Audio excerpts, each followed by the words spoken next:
61వ సర్గము వానరుల మధువన ప్రవేశము వారి కేరింతలు పిమ్మట అంగద ప్రముఖులైన వానరవీరులు కపివరుడైన హనుమంతుడు జాంబవంతుని సూచనను ఆమోదించిరి. అనంతరము వానరోత్తములందరూ మిక్కిలి సంబరపడుచున్నవారై వాయుసూనుడైన హనుమంతుని ముందుంచుకుని మహేంద్రగిరిని వీడి పైకెగిరిరి. మహాకాయులు మహాబల సంపన్నులైన ఆ వానరులు మేరుమందర పర్వతముల వలెను మదించిన మహాగజముల వలెను ఒప్పుచూ ఆకాశమును కప్పివేయుచున్నట్లుండిరి. సకల ప్రాణులచే గౌరవింపబడుచున్నవాడును మిక్కిలి ప్రజ్ఞాశాలియు ఎంతయు బల సంపన్నుడును శీఘ్రముగా సాగిపోగలవాడును అగు ఆ హనుమంతుని వారు తమ చూపులతో మోయిచున్నట్లు ఒప్పుచూ తదేక దృష్టితో ఆయననే చూచుచూండిరి. హనుమంతుడు సముద్రమును లంఘించుటకు పూనుకొనకముందు వానరులు ప్రాయోపవేశమునకు సిద్ధపడి విషాదవదనులయుండిరి. కాని 100 యోజనముల సముద్రము లంఘించుట, అభేద్యమైన లంకలో ప్రవేశించుట, పెక్కు సాహసములోనర్చి సీతమ్మను జూచుట, లంకను దహించుట మొదలగు ఘనకార్యములను సాధించుకునివచ్చి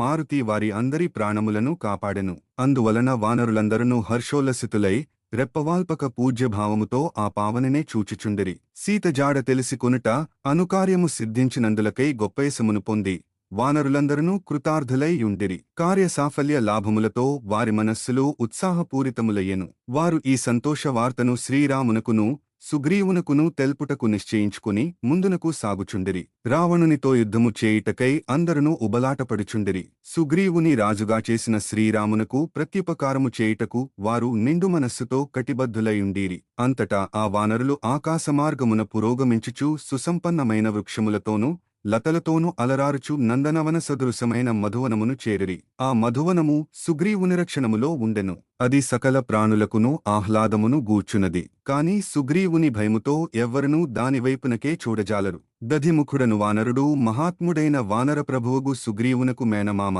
ఆ మహావీరుడు ఆ వనమును నిరంతరము పరిరక్షించుచుండెను. వానరేంద్రుడైన సుగ్రీవునకు ఎంతయు మానసోల్లాసమును గూర్చు ఆ మహావనమును సమీపింపగానే ఆ వానరులందరూ మధుపానమునకై ఎంతో ఆరాటపడసాగిరి. పిదప తేనెవలే పింగళవర్ణముగల ఆ వానరులు ఆ గొప్ప మధువనమునుగాంచి సంతోషించి మధువులను గ్రోలుటకై అంగదకుమారుని అభ్యర్థించిరి. పిదప యువరాజైన అంగదుడు ప్రముఖులైన జాంబవదాది వృద్ధవానరుల ఆమోదముతో మధుభక్షణమునకై వారికి అనుమతిని ఇచ్చెను. ధీశాలియు వాలికుమారుడును అయిన అంగదుని అంగీకారమును పొందిన ఆ వానరులు తేనెపట్టులతో నిండిన చెట్లపైకెక్కిరి. వారందరును కమ్మనిదుంపలను మధురఫలములను భక్షించుచూ అమితానందమును పొందిరి. మత్తులో మైమరచిరి. అంగదుని అనుమతిని పొందిన ఆ వానరులందరూ పరస్పర ప్రేరణలతో ఆనందమున ఓలలాడుచూ నృత్యములు చేయసాగిరి. గాయంతి కేచిత్ ప్రణమంతి కేచిత్ నృత్యంతి కేచిత్ ప్రహసంతి కేచిత్ పతంతి కేచిద్విచరంతి కేచిత్ ప్లవంతి కేచిత్ ప్రలపంతి కేచిత్. కొందరు గానములు చేయిచుండిరి. కొందరు చెట్ల కొమ్మలకు తలక్రిందులుగా వ్రేలాడుచుండిరి. కొందరు నృత్యములు చేయిచుండిరి. కొంతమంది పకపక నవ్వుచుండిరి. కొందరు క్రిందబడుచుండిరి. కొందరు అటునిటూ తిరుగుచుండిరి. కొందరు గంతులు వేయిచుండిరి. కొందరు ప్రేలుచుండిరి. వారు ఒకరినొకరు ఆశ్రయించుచుండిరి. ఒకరి వీపుల పైకి మరియొకరు ఎక్కుచుండిరి. ఒండోరులు మాట్లాడుకొనుచుండిరి. పరస్పరము క్రీడలు సల్పుచుండిరి. కొందరు ఒక చెట్టు నుండి మరియొక చెట్టునకు దూకుచుండిరి. కొందరు వృక్షాగ్ర భాగముల నుండి నేలమీదికి దూకుచుండిరి. మరికొందరు భూమిపైనుండి చెట్లపై భాగములకు ఎగురుచుండిరి.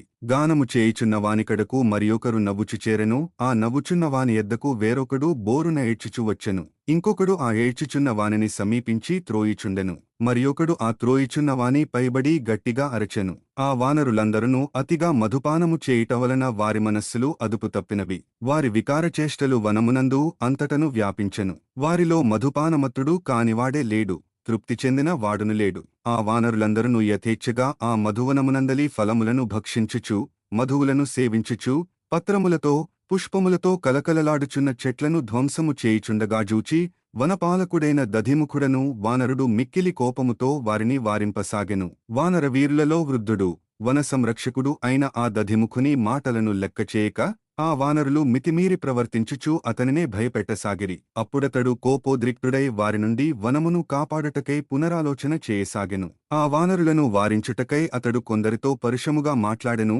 వారెవరను విషయమును పట్టించుకొనకయే కొందరిని అరచేతులతో చరచెను.